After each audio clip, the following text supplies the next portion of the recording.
నమస్తే. నేను మీ Gopi. Welcome back to our channel. ఈరోజు మనతో వచ్చేసరికి సినీ నిర్మాత నటికుమార్ గారు మన ముందున్నారు. సార్ నమస్తే సార్. నమస్తే. సార్ ఒక 2 డేస్ బ్యాకే పవన్ కళ్యాణ్ గారు పిఠాపురంలో అయితే నామినేషన్ వేయడం అయితే జరిగింది. ఆ నామినేషన్‌లో కొన్ని అంటే కొన్ని నామినేషన్‌లు కొన్ని తిరస్కరించబడడం జరిగిందంట. అసలు నామినేషన్ కూడా తిరస్కరించబడిందని కొన్ని వార్తలొస్తున్నాయి. అదేవిధంగా ఆస్తుల వివరాలు కూడా క్లారిటీ ఇవ్వలేదంట. దాని గురించి మీరేమంటారు? ఏమండి, అడ్వకేట్స్ ఉంటారు, రూల్స్ అండ్ రెగ్యులేషన్స్ ఉంటాయి, అన్నీ ఉంటాయి. ఆంధ్రప్రదేశ్లో మొత్తం వైసీపీ వాళ్ళ నామినేషన్లన్నీ తిరస్కరించాలి. వాళ్ళ మొత్తం టోటల్గా వాళ్ళు అన్నీ సగానికి సగం అన్నీ తప్పుల తడకే ఉంది. ఇంకా అన్ని ముందు ఉంది ముసలి పండుగ. ఇంకా చాలామంది అదన్నీ చెక్ చేస్తున్నారు. ఎంఈవి సత్యనారాయణ గారి ఆస్తులు ఏంటి, ఇంకోళ్ళ ఆస్తులు ఏంటి, అవన్ శ్రీనివాస గారి ఆస్తులు ఏంటి, అది ఏం అఫిడవిట్లో ఇచ్చారు, ఇంకా చాలామంది ఎంపీలు ఏమి ఇచ్చారు, ఎమ్మెల్యేలు ఏమి ఇచ్చారు, ఎక్కడెక్కడ ఏం ఆస్తులు ఉన్నాయి, ఎన్ని కేసులు ఉన్నాయి, ఆ కేసులు ఎందుకు చూపించలేదు, ఇవన్నీ అవుతున్నాయి. వాళ్ళు తీస్తున్నారు. రాష్ట్రంలో నిజంగా అఫిడవిట్ మొత్తం చెక్ చేసి ఎలక్షన్ కమిషన్ చెయ్యాలి అంటే టీడీపీ అండ్ వైసీపీ జనసేన అన్ని నామినేషన్లో తిరస్కరించబడతాయి. ఎందుకు సార్? ఎందుకంటే ఎవరు కరెక్ట్గా ఎవరు కాబట్టి. గవర్నమెంట్ తెలియదంటారు అట్లాగా? గవర్నమెంట్కి తెలిసినా కూడా ఏం చేయలేదు కదా. ఎవరో కంప్లైంట్ ఇవ్వాలి. ఆ కంప్లైంట్ ఇచ్చిన వాళ్ళు ఎవరో నామకా వస్తుంటారు. ఆ నామకా వస్తే కంప్లైంట్ ఇచ్చిన తర్వాత మళ్ళీ కోర్టుకి వేస్తారు. కోర్టుకి వేసిన తర్వాత 5 సంవత్సరాలు అయిపోయిన తర్వాత ఏదో తీర్పు వస్తుంది. ఏముండదు, అప్పటికి 5 సంవత్సరాలు అయిపోతుంది. అది కోర్టు. మనకి చట్టాల్లో కొన్ని లోపాలు ఉన్నాయి. ఆ లోపాలని వీళ్ళు వాడుకుంటారు. ఇప్పుడే మనం టోటల్గా నామినేషన్ తిరస్కరించాలంటే ఇప్పుడు అఫిడవిట్లో ఇమీడియట్లీ కంప్లైంట్ పెడితే 29 లోపల చాలామంది తిరస్కరిస్తారు. 29 లోపల రావాలంటే అఫిడవిట్ మనం already right to information act ఇప్పుడు ఇవ్వరు. ఆ అఫిడవిట్ ఇవ్వలేనప్పుడు ఎలాగవుతుంది మనకి? అప్పుడు అఫిడవిట్ మీలాంటి ప్రెస్ వాళ్ళ దగ్గర ఎవరితో తీసుకుని అది చూసామనుకోండి, అది రికగ్నైజ్డ్ కాదు. రూల్స్ అండ్ రెగ్యులేషన్స్ ఉన్నాయి కదా, దానికి ఇవన్నీ చాలా ప్రాబ్లమ్స్ ఉన్నాయి. పబ్లిక్ డిమోన్లో పెట్టాలి. ఆ పబ్లిక్ డిమోన్లో తీసి ఇవన్నీ చెయ్యాలి. ఇవన్నీ మొత్తం టోటల్గా చెప్తాను కదా, ప్రతి ఒక్కటి కూడా చూసుకుంటూ క్షుణ్ణంగా చూడగలిగితే నామినేషన్ ఇన్వాల్యూడ్ అని ఉంది మన చట్టంలో.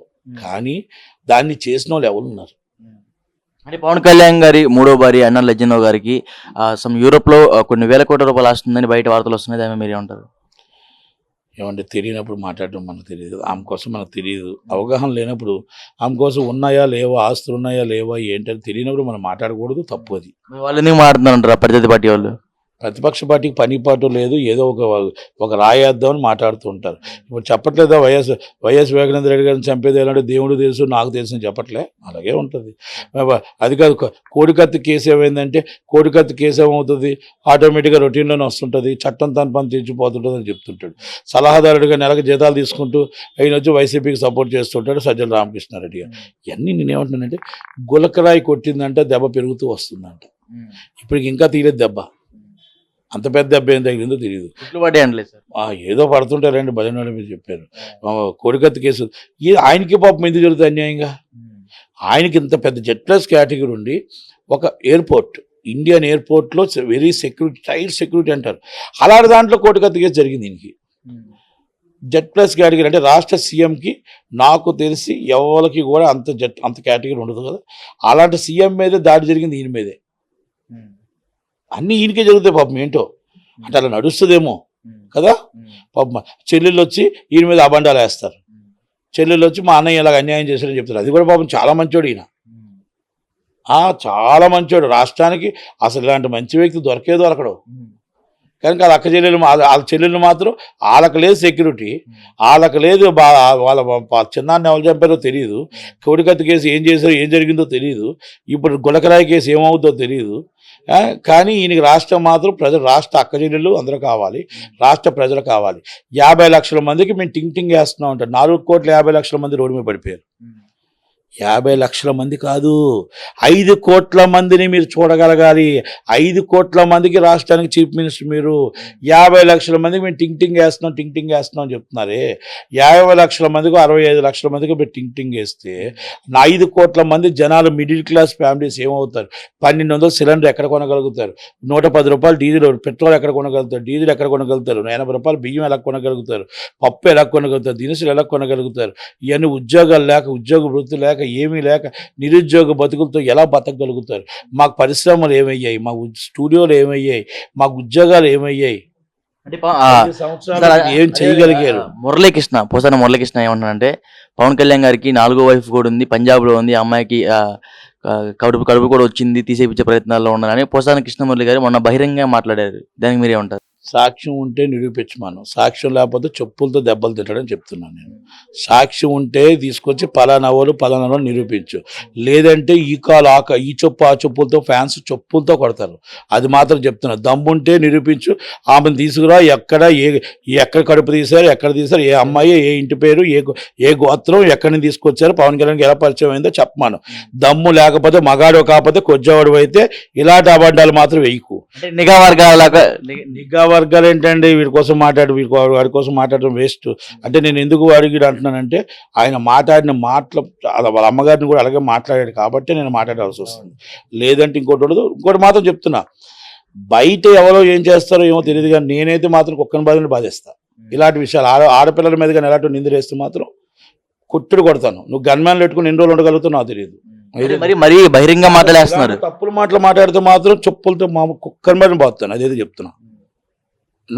ఫ్యాన్స్ దాకా అవసరం లేదు. ఎవరికైనా సరే మరి బహిరంగ పబ్లిక్ మీటింగ్ లో పెట్టి వ్యాఖ్యలు చేస్తున్నారు. ఆడపిల్లల మీద నిందులు వేస్తే వైసీపీలు ఎవరైనా సరే మేబీ ఇలాంటి తప్పుడు రాతలు మాట్లాడితే మాత్రం నేను ఒప్పుకోను. ఎందుకంటే ఆడపిల్ల నీ ఇంట్లో ఎక్కలేదా, నీ చెల్లి లేదా, నీ భార్య లేదా, సిగ్గు లేదు నీకు మాట్లాడటానికి? సిగ్గు లజ్జ లేకుండా మాట్లాడతావు, నోటుకు అదుపు లేదు, అబ్బు లేదు. జగన్ గారి కోసం మాట్లాడుతున్నారు. ఎవరి కోసం మాట్లాడినా నేను అదే చెప్తాను కదా, విలువలు లేని పార్టీ ఇది. చెల్లులకే విలువ ఇవ్వరు, చెల్లెల్నే అసభ్యకరంగా తిట్టేస్తున్నారు. ఇక విలువ ఏముంటుంది? ఇప్పుడు ఇలాంటి విలువలు లేవు. నీకు దమ్ము ధైర్యం ఉండి నువ్వు మగాడివైతే నువ్వు తీసుకొచ్చి నిరూపించి ఇప్పుడు ఎలక్షన్లో కూర్చోబెట్టి ఆమెతో అనౌన్స్ చేయించు, ప్రూఫ్ చూపించు. నువ్వు జనాల్లోకి వచ్చి మాట్లాడు, గన్మ్యాన్లు వదిలి జనాల్లోకి వచ్చి మాట్లాడు. అప్పుడు నువ్వు మగాడు అని నేను ఒప్పుకుంటా. నేను మాట్లాడుతున్నా, నాకు గన్మ్యాన్ లేడు, నాకు జనాలు లేరు, నేను ఒక్కనే మాట్లాడతా. అది అంతే తప్ప ఈ తప్పుడు సమాచారం, తప్పుడు మాటలు ఆడపిల్లల మీద నిందలు వేయకు.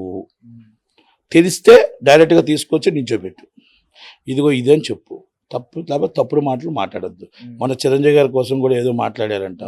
ఎందుక ఆయన కోసం నీకేం తెలుసు? నీ బతికేంటో అందరికీ తెలుసు. కనుక నేను ఎందుకంటే ఈసారి ఎప్పుడు ఆయన నాకు ఫ్రెండ్, నేను ఎప్పుడు అనలేదు, కానీ ఈసారి మాత్రం ఆడపిల్లలు చెప్తే మాత్రం, ఎందుకంటే వాళ్ళ అమ్మగారి మీద కూడా మాట్లాడారు. తప్పది. చూసారా మీరు? తను తప్పు. అందుకే నేను చెప్పాను, నేను సొంతం. ఇప్పుడు ఇంకోటి చెప్తున్నాను కదా, తనులు తింటారు, గ్యారంటీ తింటారు తనులు. పార్టీలు ఈరోజు వస్తే పోతాయి, శాశ్వతంగా మనం ఉంటాం. మన కుటుంబాలు ఉంటాయి, మన అక్కలు ఉంటారు, మన అమ్మలు ఉంటారు, మన చెల్లెళ్ళు ఉంటారు, మన భార్య ఉంటుంది. నీ భార్య నీకు చెప్పకపోవచ్చు, నీ భార్య నీకు భయపడవచ్చు, కానీ ఆడపిల్లల మీద నిందేయకు. పవన్ కళ్యాణ్ గారు నువ్వు చూసావా కళతో? ఇంకా అంతకన్నా నేను ఎక్కువ మాట్లాడినా నీతో వేస్ట్ గాడు, నువ్వు మాట్లాడడం కూడా వేస్ట్. నేను నిరూపిస్తే అప్పుడు, లేదనుకుంటే తను క్షమాపణ చెప్పకపోతే కంపల్సరీ ఎక్కడ నువ్వు ఈరోజు గన్మ్యాన్లు ఉంటారు, రేపు గన్మ్యాన్లు ఉంటారు, రోజుకి నీకు గన్మ్యాన్లు ఉంటారు. అది గుర్తుపెట్టుకో అంతే. అంటే సజ్జల రామకృష్ణారెడ్డి గారు ఏమంటున్నారంటే, పవన్ కళ్యాణ్ గారు కాపు ఓట్లు మొత్తం గుంపుగుత్తుగా చంద్రబాబు కాళ్ళ దగ్గర పెట్టారు అంటున్నారు. దానికి మీరు ఏమంటారు? ఈయనకి ఎందుకండి? కాపులు ఓట్లు ఉన్నాయా, కమ్మ ఓట్లు ఉన్నాయా, ఏమున్నాయా? పిఠాపురంలో మొత్తం టోటల్ కాపులు ఎవరిని అభిమానిస్తే వాళ్ళకి వేస్తారు. మీ దాంట్లో లేరా కాపులు? అంబటి రాంబాబు లేడా? మీ దాంట్లో లేరా కాపులు? మీ దాంట్లో వంగగీత లేరా? పేరు నాని లేడా? ఎంతమంది అన్నారు? జోగి రమేష్ కాదు కాపు కాదు, జోగి రమేష్ బీసీ. అది కాదు, ఎంతమంది ఉన్నారు కాపులు మీ దాంట్లో? మరి లేనట్టు మాట్లాడతారు ఎందుకు? గురువాడ అమర్నాథ్ లేడా? వెలంపల్లి సీన్ కాదు ఆయన, వెలంపల్లి వైసెస్. మరి ఈయన ధర్మశ్రీ లేడా? ఎంతమంది లేరు? సత్యవతి గారు లేరా? ఎంతమంది లేరు మీ దాంట్లో కాపులు?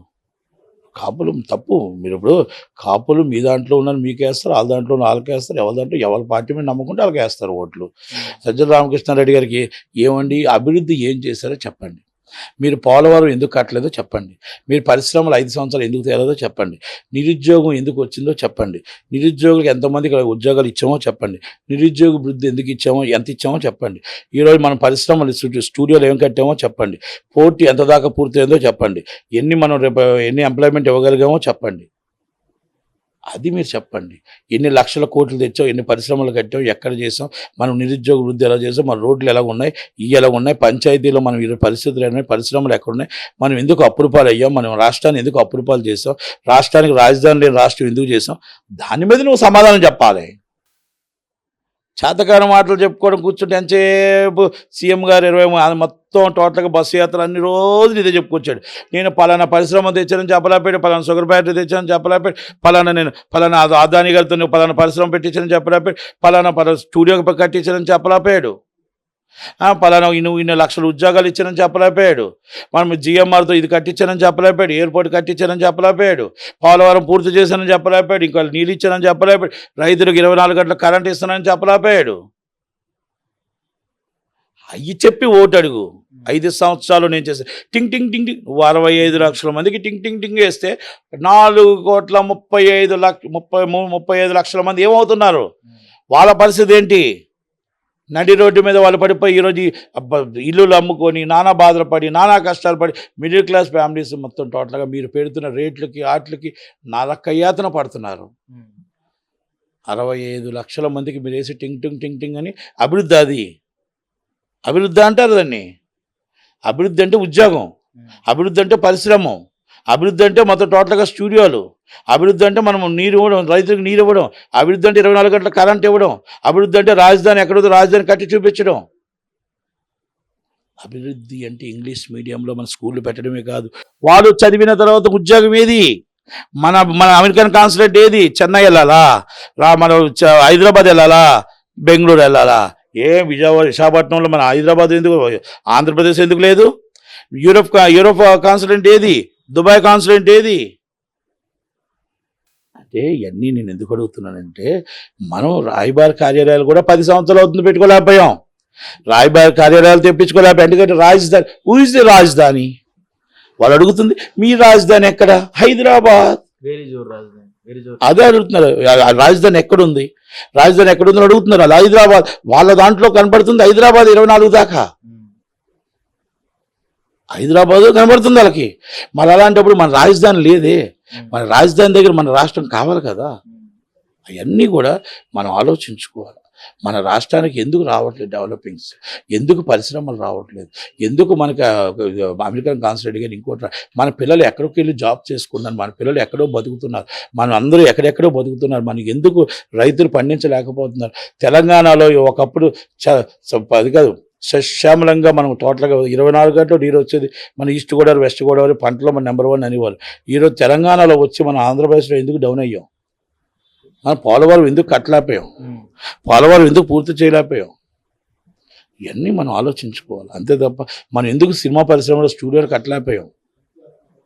అది మాట్లాడండి. ఈ 5 సంవత్సరాలు మీరు ఏం చేశారో మాట్లాడండి. అది ఓటు అడగండి. టింగ్ టింగ్ కాదు. మీరు ఓటు ఎన్ని లక్షల ఉద్యోగాలు ఇచ్చారు, ఎన్ని లక్షల కోట్లు తెచ్చారు, ఎన్ని పరిశ్రమలు కట్టాము, అయితే మాట్లాడాలి తప్ప ఈ కాదు మాట్లాడేది. కనుక సూపర్ స్పెషాలిటీ హాస్పిటల్, ఇప్పటికీ సూపర్ స్పెషాలిటీ డాక్టర్ కావాలంటే ఇప్పటికి మళ్ళీ హైదరాబాదే. మీ ఎమ్మెల్యేలు అందరూ హైదరాబాద్ ఇల్లే, మీ మినిస్టర్లు అందరూ హైదరాబాద్ ఇల్లులే. ఎవరు సంపాదించుకున్నారు మీ దాంట్లో అంటే ఎంఈవి సత్యనారాయణ గారు ఆస్తులు సంపాదించుకోరు. ఎవరు సంపాదించుకోరు? బొత్స సత్యనారాయణ గారు విజయనగరం మొత్తం ఆయనకు రాసి ఇచ్చారు. ఆయన ఇప్పుడు విశాఖపట్నం కూడా సగం ఇచ్చారు వాటా. శ్రీకాకుళం జిల్లా ధర్మన్ ప్రసాదరావు గారు, ఈస్ట్ గోదావరి ఒక ఎంపీ, అక్కడ ఎంపీకి ఒక ఎమ్మెల్యేకి ఇద్దరికి ఇచ్చారు. ఈస్ట్ గోదావరి ఇద్దరికి పంచారు. అక్కడ వెస్ట్ గోదావరి ఇద్దరికి పంచారు. కృష్ణా జిల్లా ఇద్దరికి పంచారు. ఒక్కొక్కరికి ఒకరు పంచారు. చిత్తూరు జిల్లా మొత్తం రాయలసీమ అంతా, చిత్తూరు జిల్లా అంతా పెద్దిరెడ్డి గారికి పంచారు.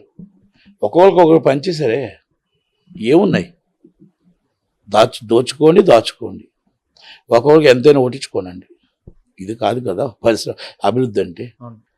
మిమ్మల్ని ప్రజల దగ్గర దోచుకొనిమ్మని అడగట్లా. మీరు ప్రజల దగ్గర మీరు మొత్తం టోటల్గా 300 రూపాయలు చీప్ క్వార్టర్ 1000 రూపాయలు తీసుకుంటున్నారు. అవన్నీ ప్రజలకి ఇబ్బంది వస్తుంది. 5 సంవత్సరాలు మద్యపాన నిషేధం అన్నారు. మద్యపాన నిషేధం ఎందుకు చేయలేకపోయారు? ఎందుకు ఫెయిల్ అయ్యారు? అందుకే మీరు 300 రూపాయలు 1000 రూపాయలు ఎందుకు పెడుతున్నారు? ఆ 300 పెట్టండి. నాకు చేత కాదు మద్యపాన నిషేధం, ఇదిగో 300కే పెడుతున్నానని పెట్టండి. మీ బ్రాండ్లు తీసేయండి.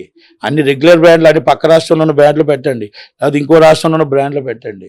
110 రూపాయలు డీజిల్ వస్తుంటప్పుడు పక్క రాష్ట్రంలో 90 రూపాయలు ఉంటప్పుడు మీరు 110కి ఇస్తున్నారు? మీరు ఎందుకు ఆ 30% 20% తగ్గించట్లేదు? 1200 సిలిండర్ వస్తున్నప్పుడు ఆ సబ్సిడీ తీసి మీరు ఎందుకు సిలిండర్ ఇవ్వలేకపోతున్నారు? మీరు పప్పులు బియ్యం అయి ఉండేటప్పుడు మీరు ఇవన్నీ తగ్గించడానికి ప్రయత్నం చేయండి. మీరు ఈరోజు మొత్తం ఆంధ్రప్రదేశ్ డెవలప్ చేయడానికి ప్రయత్నం చేయండి. ఉద్యోగాలు ఇచ్చుకుంటే పరిశ్రమలు వస్తే మనకి ఇన్కమ్ వస్తుంది. అప్పులు తగ్గించుకోవడానికి ప్రయత్నం చేయండి. ఒకప్పుడు చంద్రశేఖర్ గారు మొత్తం టోటల్గా మన బంగారం కూడా తాకట్టు పెట్టేసి దేశాన్ని తీస్తే ఆ దేశాన్ని ఎలా రక్షించుకున్నారో పివి నరసింహరావు గారిని చూసి నేర్చుకోండి.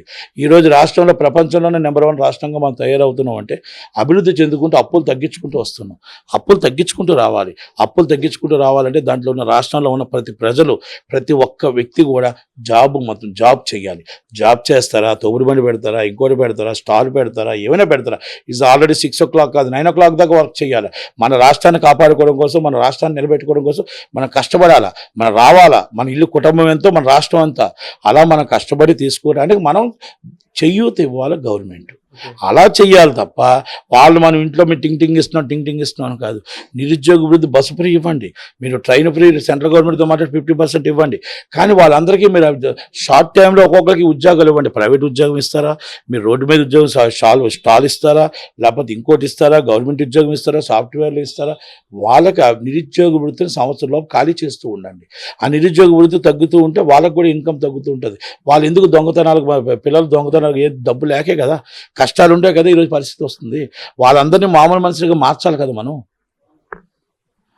ఆకలితో అలమటించిపోతున్నారు. ఎందుకంటే మీరు ఇచ్చే డబ్బులు కావు. ఇక్కడ ఆల్రెడీ చాలా కష్టాలు ఉన్నారు పిల్లలు, అందరూ కష్టాలు ఉన్నారు. నిరుద్యోగ వృత్తి లేదు, ఏమీ లేదు, ఏం చేయాలి? వాళ్ళు జాబ్ లేదు, ఏమీ లేదు, జాబ్ లేస్తుంటే ఏం చేయాలా? వాళ్ళందరికీ మనం ఏదో ఒకటి చూస్తే వాళ్ళు తప్పుడు తోకి మార్గానికి వెళ్లకుండా ఉంటారు. కనుక ఇవన్నీ మనం ఆలోచించుకోవాలి. ఇది మీరు చెప్పండి సమాధానాలు. కానీ ఎంతసేపు కాపుల ఓట్లు ఎక్కడ పెట్టారు, ఎలా ఓట్లు అక్కడ పెట్టారు, పవన్ కళ్యాణ్ 4 పెళ్ళిళ్ళు 3 పెళ్ళిళ్ళు, ఈ కావు నువ్వు చెప్పడం. నేను ఒకటే అడుగుతున్నా, పోసాని కృష్ణమురళి, నువ్వు రాష్ట్రానికి ఏమైనా నువ్వు ఇండస్ట్రీ తీసుకుంటే ఇండస్ట్రీకి ఏమైనా చేసేవా? చేత కాకపోతే మూసుకొని కూర్చో. రేపు ఇండస్ట్రీలో మా టీడీపీ గవర్నమెంట్ వస్తుంది, మేము చేసి చూపిస్తాం అంటున్నాను. మేము నాట్ ఓన్లీ నేను, మేము చేసి చూపిస్తాం. Okay sir, thank you sir.